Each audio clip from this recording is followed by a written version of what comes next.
Coco Martin, pinangunahan ang viewing party para sa finale ng FPJ's Batang Quiapo.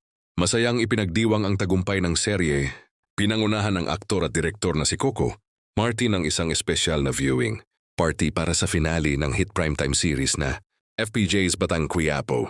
Sama-samang pinanood ng buong cast at production team ang huling episode ng serye na nagbigay ng isang masaya at matagumpay na pagtatapos sa kwento.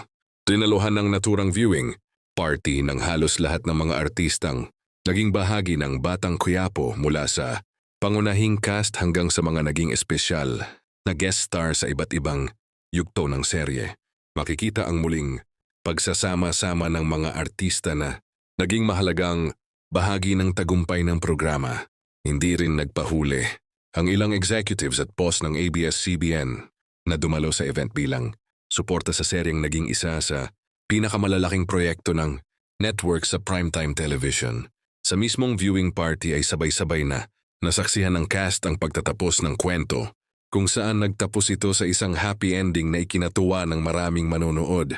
Marami ang naging emosyonal habang pinapanood ang huling tagpo na nagsara sa kwento ng mga karakter sa serye. Ayon sa ilang artistang dumalo, hindi nila malilimutan ang naging karanasan sa paggawa ng Batang Quiapo.